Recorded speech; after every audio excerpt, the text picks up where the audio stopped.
Thanks for being here, I guess. All the way in London, Zebu Live. Yeah, give it up. All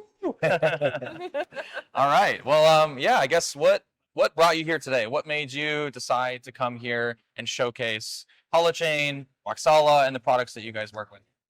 Well, we were here last year. It was a great event. Really enjoyed the community in London because it brought a lot of the business community in, people who are really trying to solve problems that were kind of looking for innovation. And so as a protocol that's really out there trying to solve problems of data verifiability, every business needs this, every community needs this, and this just seemed like a good place to be to showcase, a particular project that we're working with Kwaxala that's actually making a difference and an impact that everybody should know about. So that's why we're here. And it's great to be talking about it. Yeah, awesome. So when you talk about verifiable data, right, and Kwaxala obviously is one use case of verifiable data, right? We'll get into that. Yeah. But I'd love to know more about, besides Kwaxala, where are some of the places that you see Holochain being the most impactful or having the biggest potential for adoption? Right. Well, so Holochain, is a distributed ledger technology. We're not a blockchain. Yeah. We're a different kind of animal, I like to say sometimes, because what we do is we provide a layer of data integrity and verifiability. And we're using a lot of the same technologies that blockchains do.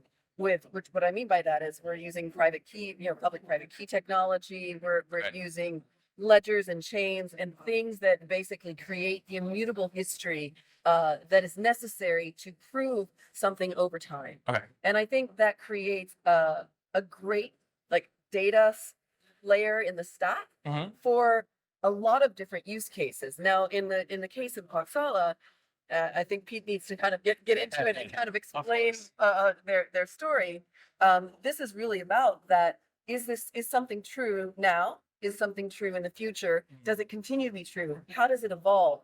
And how do you know it's real? Right. So having that traceability, having that understanding of exactly where are things coming from. And this matters to the investors. This matters to end users of systems. This matters to a lot of people involved in the data flow and the value flows for projects. So I'd really just let's get started and let's get Kwaxala. Tell us about what you guys are working on. Why you decided to work on Holochain specifically, and how that helps you guys, and then where you see it going.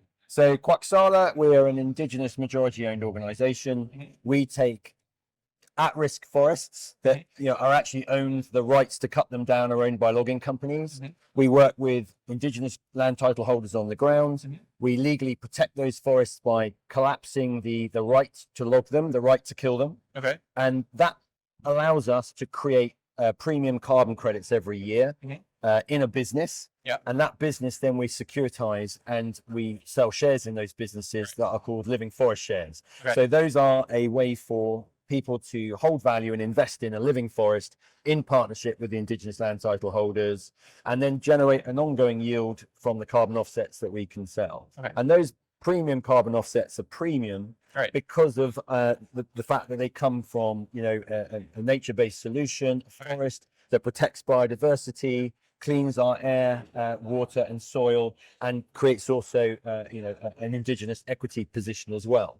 And so the value of those premium credits for us is made significantly higher if we can prove the provenance of those credits. Right. So at the end of the day, where those credits come from, how they're verified. Exactly. At the end of the day, we sell positive impact on the environment and on society. And so the Holochain technology for us is a way to help increase the amount of due diligence data that's ingrained with the assets that we sell and reduce the overhead of that due diligence being done by our clients, and as well as demonstrate the impact on a much wider scale. And so that just it enhances what we're doing to a very high level. I love that. And going back to sort of the root of the issue, we typically hear there's a lot of issues in the carbon credit and offset space, right? So how does this solution really take that existing system and build on top of it and make it a lot better? Well, you hit on it a little bit, of course. But let's just be clear.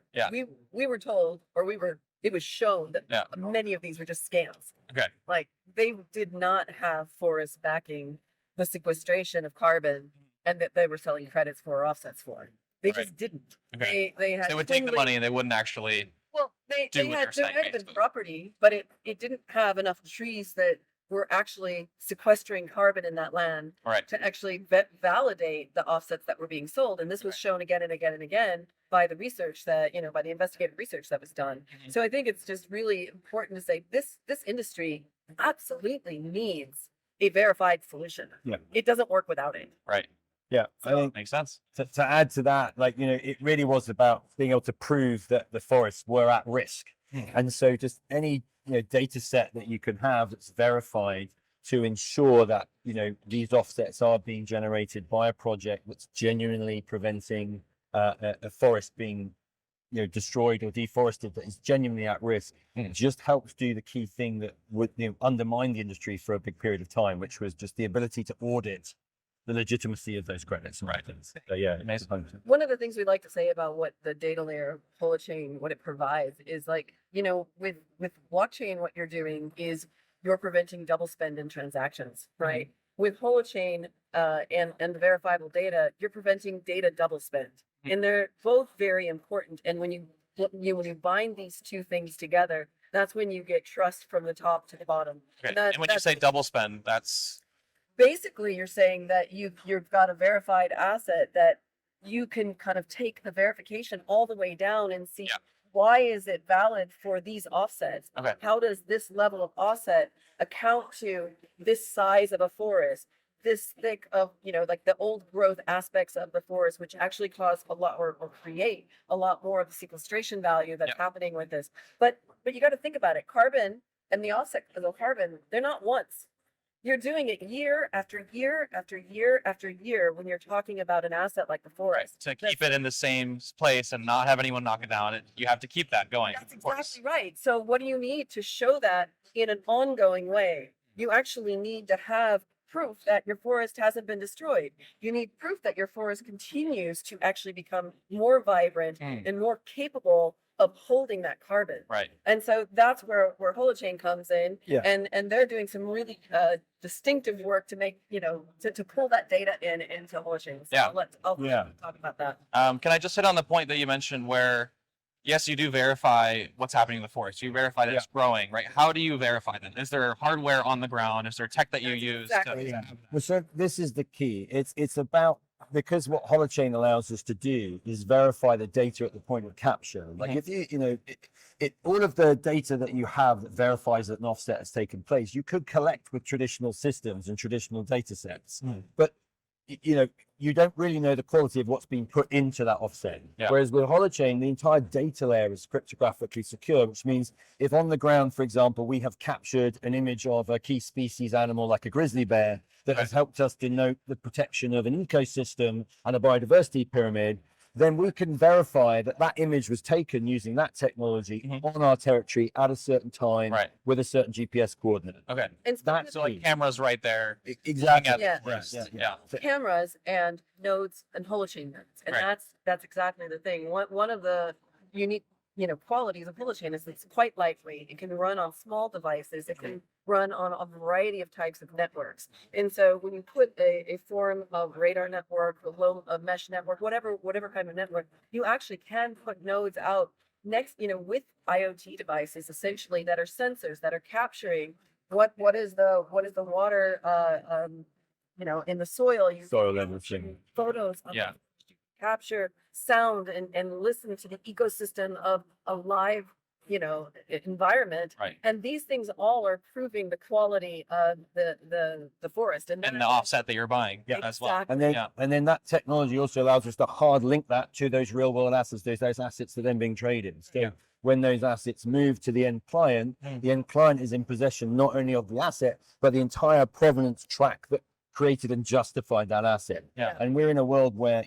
if companies are going to use carbon offsets in the right way to internalize their external impact, then one of the key things for those companies is to ensure that they're not greenwashing or they're not doing it, that there's validity in what they're buying. And that's really key. If we're going to start building a market that values the protection and regeneration of nature, these kind of tools become essential, because if we are selling positive impact on nature, and the more we can verify that, justify that, the better quality for the industry. Amazing. Just one other thing I think would be really great for you to talk about is the pilot project and this the size, the scope, and what kinds of infrastructure that's going into it, because I think Right. it starts to make it very real, Yeah. concrete for people when you describe it. And I think there's a lot of value going on that's in excess of just the carbon credits and sequestration and all of that we're trying to accomplish. Yeah, I was going to ask about that anyway. I want to know what the impact is and where you see it going. I think one of the really great unique things about what we're doing at Kwaxala is the scale at which we can work, because we don't buy the land, we buy the right to kill and cut down the forest. Yeah. That is a substantially lower cost. Simple as it is, right Yeah, there. it is, right? Right? But Yeah. At the end of the day, a logging company or a lumber company, they own the right to kill the forest a little bit every year. It's a death contract. Yeah. So we buy that contract and we convert that into a living contract. We own the right to protect, love, regenerate, steward the forest. Nice. And what that allows us to do is generate the premium credits. Yeah. But it's the scale.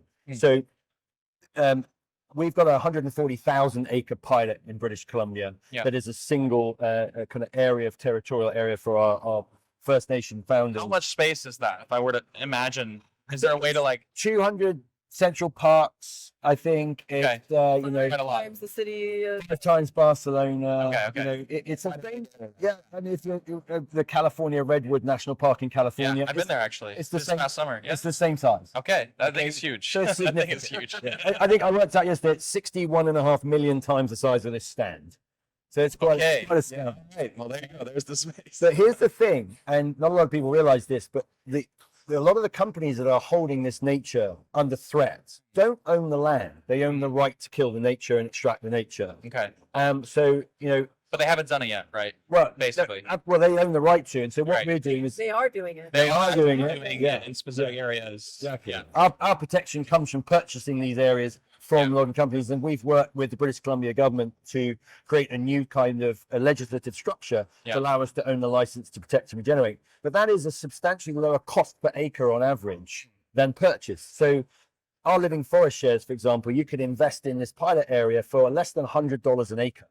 Now, Right. if you're a North American real estate person, you know that you're probably talking more like $15,000 or $20,000 an acre to buy forest like that. Okay. And so this is like a $2 billion project from a land ownership point of view. It's a big So- number. Exactly. Whereas what we do is we do it in a different way that creates a much more economically viable mechanism because the offsets can do it. But Sure. it also, it is much more than just carbon. Oh, yeah. It is about the much broader positive natural impact that a living forest has. Yeah. It is about the cleanliness of the air and the watersheds that feed into the salmon spawning areas, for example, in our pilot area. These are all key positive environmental benefits that a living forest has that, makes it about much more than just carbon sequestration. And so demonstrating that much wider spectrum of positive impact with this kind of verified data layer that can prove that, yeah, this is definitely where this activity is happening, not just then, but on an ongoing basis, are all very, very key and a much broader, businesses are looking to counterbalance their impact on nature, not just emissions. Yeah. Emissions is a great quantitative for us to kind of hang it all on because it makes sense to add to, but fundamentally, businesses and us as a society globally are all trying to find out how we can interact with our environment in a more responsible way. And that responsible way is to build a counterbalance to the extractive activity that we have. It's about regenerating our planet's capacity to, frankly, sustain us. Yeah. And so that's what it's all about. All right. I have a bit of a, it's a difficult question, right? Because basically we consume, as a race, we consume a lot. And so as you take away the specific area from these logging companies, from these companies that are cutting down the forest, right? How do you sort of know that they're not just going to go to some other land and just get the same amount of product from somewhere else, right? So the same amount of trees from somewhere else.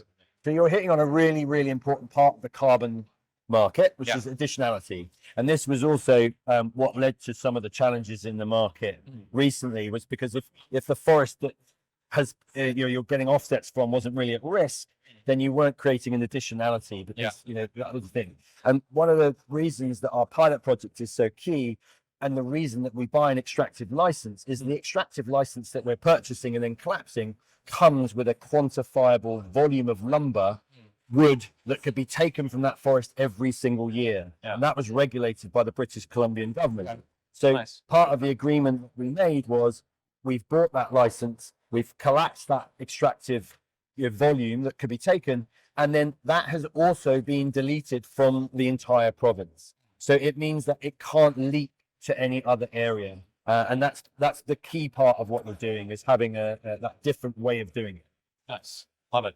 And I guess just kind of coming back to Holochain, is there anything else that you would hit on as another use case or another space where you're seeing Holochain being adopted or having a lot of potential? Absolutely. As well? Well, I mean, I think in just sticking with the idea of verified data, verified data is there's so many use cases for business around how do we put things in registries? Like, there are problems with even just looking at like the number of registries around the world right now that are still in paper form, that are still having to get stamps and stickers and go through all these processes, and how much waste is in those cycles because we can't do it in a verified digitized form, because so many of the things that we do are as simple as, oh, somebody creates a PDF and puts it on a website, and then that PDF is downloaded and sent around the internet as if it's proof of something. Yeah. But the reality is there's no good provenance for where did it come from, who's behind it, is it signed,